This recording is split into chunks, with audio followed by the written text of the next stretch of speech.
Voici la chronique la plus importante si vous pensez rénover une roulotte ou un VR.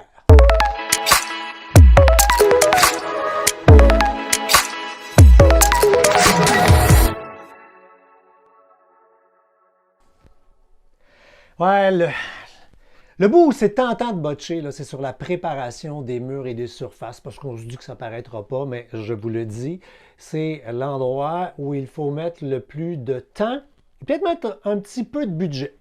On commence évidemment par tout enlever. En enlevant, ça fait des trous.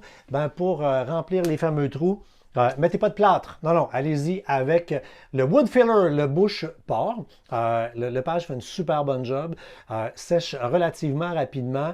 Mais quand je disais qu'il faut être patient, c'est une couche, sablée, peut-être une petite deuxième couche, ressablée. Il n'y a rien de pire que d'avoir rempli un trou puis que quand tu l'as peinturé, il y a une petite cavité. Alors on revient et à la fin, on sable tout doucement. Parlant de sabler, évidemment, il faudra sabler l'ensemble des surfaces.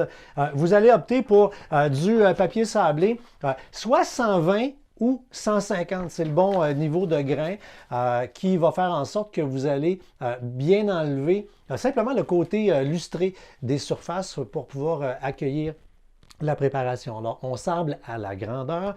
Prenez-vous une petite machine, ça vaut l'investissement de vous acheter une petite sableuse. Deux modèles, hein?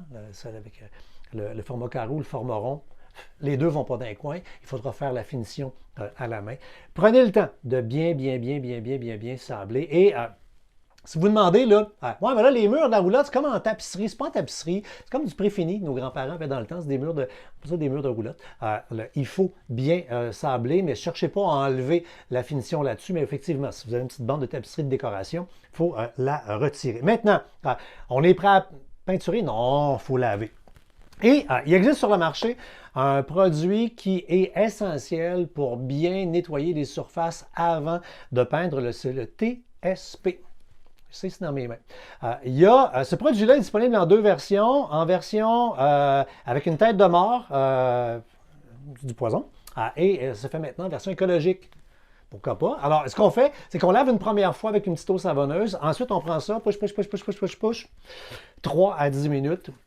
On reste à l'eau claire et là, ça a enlevé toutes les impuretés, les gras, entre autres, sur les murs et surfaces. Quand je dis surface, je pense entre autres là, vos portes d'armoire, les contours des armoires, bref, tout ce que vous avez envie de peindre. On laisse bien sécher. Et le plus important, le choix de l'après, le fameux primer. Optez pour un produit de qualité. Pourquoi? Parce que c'est ça qui va faire en sorte que la couche de finition va bien tenir, va être belle. Pensez au climat au Québec. On passe de la canicule au grand gel de février. Ça prend un après de qualité. Ça prend un après de type hybride. Ça veut dire un après qui va pouvoir aller sur des surfaces qui sont tant à l'huile qu'à l'eau.